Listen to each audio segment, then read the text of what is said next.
এই পৃথিবীতে যুগে যুগে জন্মেছেন এমন কিছু মানুষ যাদের জীবন শুধু তাদের নিজের জন্য নয়, সমগ্র মানব জাতির জন্য এক চিরন্তন আলো হয়ে থেকেছে।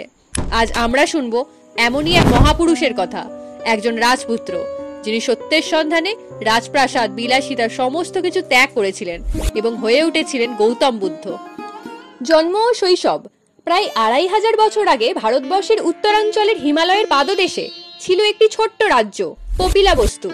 এই রাজ্যের রাজা ছিলেন শুদ্ধোধন আর রানী ছিলেন মায়াদেবী। সমস্ত কিছু থাকার সত্ত্বেও তাদের জীবনে তখনও এক অপূর্ণতা ছিল, আর তা হলো তাদের কোনো উত্তরাধিকারী সন্তান ছিল না। একদিন এক গভীর রাতে রানী মায়াদেবী স্বপ্ন দেখলেন এক সাদা হাতি এসে ধীরে ধীরে তার গর্ভে প্রবেশ করছে। পরে তা শুনে রাজপণ্ডিতরা বললেন, এই স্বপ্ন অতি শুভ, তোমার গর্ভে শীঘ্রই জন্ম নেবেন এক মহান পুরুষ। তা শুনে গোটা রাজ্যবাসীর মন আনন্দে ভরে উঠল। তারপর ধীরে ধীরে সন্তান প্রসবের সময় ঘনিয়ে আসলো, তাই রানী তার মায়ের গৃহে রওনা দিলেন। কিন্তু দূরত্বটা অনেক হওয়ার কারণে মাঝপথে এক মনোরম বাগানে দাঁড়ালেন, যেই বাগানের নাম ছিল লুম্বিনী। তখন এর পরিবেশটা ছিল বসন্তের সকাল, ফুলের সুবাসে ভরা বাতাস, পাখির গান চারিদিকে। রানী মায়াদেবী ঠিক ওইখানেই একটি শাল গাছের ডাল ধরে দাঁড়িয়ে সেই পবিত্র মুহূর্তে এক পুত্র সন্তানের জন্ম দিলেন। কথিত আছে, জন্মের পর শিশুটি 7 পদক্ষেপ হেঁটেছিলেন এবং বলেছিলেন, আমি পৃথিবীতে শান্তি ও মুক্তির বার্তা দিতে এসেছি, এটাই আমার শেষ জন্ম। তারপর তার নাম রাখা হলো সিদ্ধার্থ, যার অর্থ যিনি তার লক্ষ্য সিদ্ধ করবেন। রাজপ্রাসাদে ভীষণ আনন্দ উৎসব শুরু হলো। দূর দূরান্ত থেকে বহু সাধু, ঋষি ও জ্যোতিষীদের আমন্ত্রিত করা হলো শিশুটিকে আশীর্বাদ করার উপলক্ষে। তাদের মধ্যে ছিলেন প্রখ্যাত তপস্বী যার নাম অসিত ঋষি। অসিত ঋষি শিশুর দিকে গভীরভাবে তাকালেন। তাকাতেই তার চোখ ভিজে উঠল, গাল বেয়ে অশ্রু গড়িয়ে পড়ল। রাজা তখন অবাক হয়ে জিজ্ঞেস করলেন, গুরুদেব, আপনি কি কিছু অমঙ্গল দেখলেন? অসিত ঋষি মৃদু হেসে বললেন, না মহারাজ, এই শিশু কোনো সাধারণ শিশু নয়। তিনি বড় হয়ে হবেন এক মহান পুরুষ, যিনি সত্যকে সম্পূর্ণভাবে উপলব্ধি করবেন আর সমস্ত সংসারকে সত্যের পথ দেখাবেন। তার করুণা ও জ্ঞানের আলোয় পৃথিবী আলোকিত হবে। কিন্তু দুর্ভাগ্য আমার, আমি সেই সময়ে বেঁচে থাকবো না। তার ধর্মদেশনা শোনার সৌভাগ্য হবে না, এই কারণেই আমার চোখে জল এলো। অন্যান্য জ্যোতিষীরাও বললেন, যদি তিনি রাজপুত্র সংসারী জীবন গ্রহণ করেন তাহলে তিনি হবেন বিশ্বজয়ী চক্রবর্তী সম্রাট, আর যদি সংসার ত্যাগ করেন তাহলে তিনি হবেন বুদ্ধ, অর্থাৎ জগতের শিক্ষক। রাজা তখন প্রশ্ন করলেন, হে মহান ঋষি, দয়া করে আমাকে বলুন, কিভাবে আমি আমার প্রিয় পুত্রকে সংসার জীবন ত্যাগ করা থেকে আটকাতে পারবো? ঋষিরা বললেন, সিদ্ধার্থ যদি এই 4টি দৃশ্য দেখে তবে সেটিই হবে তার সন্ন্যাস গ্রহণের কারণ। সেগুলি হলো এক বৃদ্ধ মানুষ, এক অসুস্থ মানুষ, এক মৃতদেহ আর এক সন্ন্যাসী বা যোগী। এসব শুনে রাজা ভীষণ চিন্তায় পড়লেন, আর তিনি ভাবলেন, আমার সন্তানকে আমি হারাতে চাই না। সে হবে এক মহান চক্রবর্তী সম্রাট, তাকে কখনোই আমি ত্যাগী সন্ন্যাসী হতে দেব না।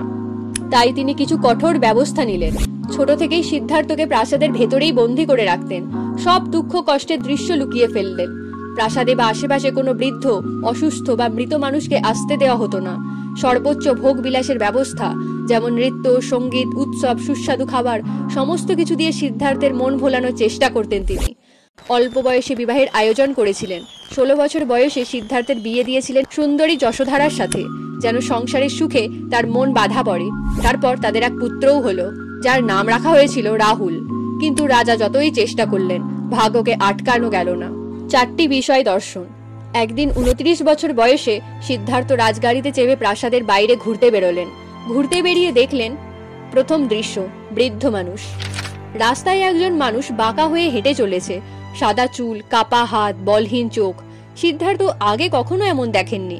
তিনি অনুচরকে জিজ্ঞাসা করলেন, এ মানুষটি এমন কেন? অনুচর বললেন, এটাই বার্ধক্য, যা প্রত্যেকটি মানুষের জীবনেই আসবে। তৃতীয় দৃশ্য, অসুস্থ মানুষ। আরেকদিন তিনি দেখলেন একজন শয্যাশায়ী মানুষ অসুস্থতার যন্ত্রণায় কাতরাচ্ছেন, মুখ শুকনো, শরীর জ্বরগ্রস্ত। তখন তিনি অনুচরকে জিজ্ঞাসা করলেন, এই মানুষটি এরকম কেন করছেন?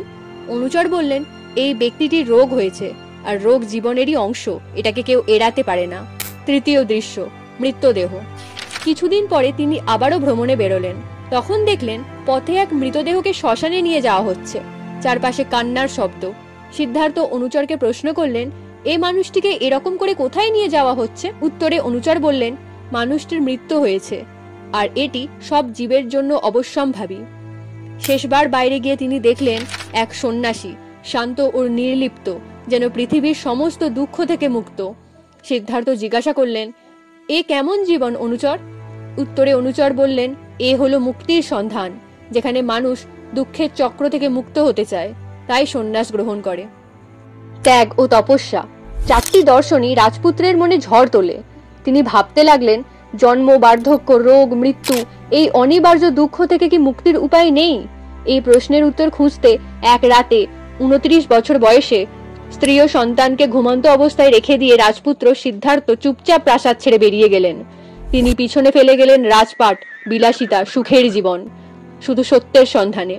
এই মহৎ ঘটনা ইতিহাসে মহাত্যাগ নামে পরিচিত। সিদ্ধার্থ প্রথমে নিজের সব রাজপোশাক খুলে ফেলেন এবং মাথার লম্বা চুল কেটে ফেলেন। তারপর গুরু আলারা কালাম ও উদ্যক রামপুত্রের কাছে ধ্যান ও জ্ঞান শেখেন। পরে তিনি নিজেকে নিযুক্ত করলেন কঠোর তপস্যায়। দিনে এক মুঠো খাবার, কখনো এক ফোঁটা জলও তার জুটত না। এইভাবেই 6 বছর কেটে গেল। শরীর প্রায় কঙ্কালসার, তখনও পর্যন্ত তার চরম সত্যের সন্ধান মেলেনি। তখন তিনি বুঝলেন, অতি ভোগ যেমন বিপজ্জনক, তেমনি অতি কষ্টও মুক্তি দেয় না। মুক্তির অর্থ মধ্যমার্গে। বোধগয়া।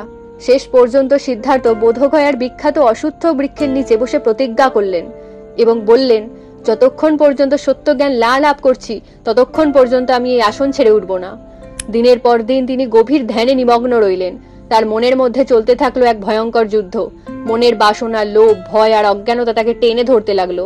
পুরাণ অনুযায়ী তখন মার নামক এক অসুর এসে নানাভাবে ভয় দেখাতে চেষ্টা করেছিলেন তাকে, কিন্তু সিদ্ধার্থ দৃঢ় মনে সমস্ত কিছু অতিক্রম করলেন। অবশেষে পূর্ণিমার রাতে যখন ভোরের তারা উদিত হলো, তখন সিদ্ধার্থ লাভ করলেন মহাজ্ঞান। তিনি বুঝলেন জীবনের এই 4টি মূল সত্য। জীবন দুঃখময়। দুঃখের কারণ তৃষ্ণা। তৃষ্ণা নাশ করলে দুঃখ নাশ হয়, আর সেই নাশের পথ হলো অষ্টাঙ্গিক মার্গ। এই 4টি মহাসত্য উপলব্ধি করার পরই সিদ্ধার্থ হলেন বুদ্ধ, অর্থাৎ জাগ্রত। শিক্ষা ও ধর্মপ্রচার। বুদ্ধ প্রথম শিক্ষা দেন সারনাথে তার 5 প্রাক্তন সঙ্গীকে। তিনি জীবনের প্রায় 45 বছর ধরে অবিরাম ধর্ম প্রচার করেছেন। তিনি রাজপ্রাসাদ থেকে গ্রামাঞ্চল, বনজঙ্গল থেকে নগর, সমস্ত জায়গায় গিয়েছেন। রাজা, কৃষক, ব্যবসায়ী, নারী, শিশু সবার কাছে ধর্ম প্রচার করেছেন। তার শিষ্যদের মাধ্যমে বৌদ্ধ ধর্ম ছড়িয়ে পড়েছিল সারা ভারতবর্ষে এবং পরে এশিয়ারও নানা দেশে। এবং তার ভাষা ছিল সহজ, পালি ভাষায়, যাতে সাধারণ মানুষও সবকিছু বুঝতে পারে। তিনি সমাজকে শিখিয়েছেন অহিংসা, করুণা, সমতা ও আত্মজাগরণই জীবনের মূল চাবিকাঠি। শেষ জীবন। শেষ বয়সে তিনি দেহে দুর্বল হলেও মন ছিল দৃঢ়। তিনি জানতেন তার সময় ঘনিয়ে এসেছে, তাই তিনি শেষবারের মতো তার শিষ্যদের কাছে গিয়ে ধর্মের সারকথা বুঝিয়ে দিয়েছিলেন। তবুও তিনি স্থির মনে শিষ্যদের বললেন, সবকিছুই অনিত্য, সবকিছুই ক্ষণস্থায়ী, সত্যকে আঁকড়ে ধরো, এটাই মুক্তির পথ। শেষ রাত্রে শিষ্যরা তাকে ঘিরে বসেছিল। তখন বুদ্ধ ধীরে ধীরে বললেন, আমার মৃত্যুর পর ধর্মকেই তোমরা গুরু হিসেবে মানবে। কুশীনগরের শালবনে তিনি ডান দিক কাত হয়ে শুয়ে পড়লেন। মুখ ছিল পশ্চিমের দিকে। চন্দ্রালোকে শান্ত সেই রাত। শিষ্যরা চারপাশে বসেই প্রার্থনা করছিল, মৃদু হাসি মুখে। ধীরে ধীরে গভীর ধ্যানে প্রবেশ করলেন বুদ্ধ। কিছুক্ষণ পর তিনি সর্বশেষ নিঃশ্বাস ত্যাগ করে প্রবেশ করলেন মহাপরিনির্বাণে, যেখানে জন্ম মৃত্যুর সব চক্র থেমে যায়। বুদ্ধের দেহত্যাগের পর শিষ্যরা ভেঙে পড়লেও তার শিক্ষা তাদের সাহস দিয়েছিল। তারা জানতেন গুরু যদিও শরীরে আর নেই, কিন্তু তার বাণী, তার ধর্ম, তার পথ চিরকাল অমর হয়ে থাকবে। পরে কুশীনগরে মহা আয়োজন করে তার দেহের সৎকার করা হয়েছিল। সেই স্থানে আজও বিশ্বের কোটি কোটি মানুষ তীর্থক্ষেত্রে আসেন এবং আজও তার শিক্ষা কোটি কোটি মানুষকে পথ দেখায়। তাই আমরা যদি জীবনে শান্তি চাই, মুক্তি চাই, তবে বুদ্ধদেবের মতো সত্য, করুণা আর মানবতার পথে চলেই হবে আমাদের সবচেয়ে প্রধান বিষয়, সবচেয়ে বড় সাধনা। আশা করছি ভিডিওটি আপনাদের ভালো লেগেছে। এই রকম ভিডিও দেখার জন্য চ্যানেলটি অবশ্যই সাবস্ক্রাইব করে রাখবেন।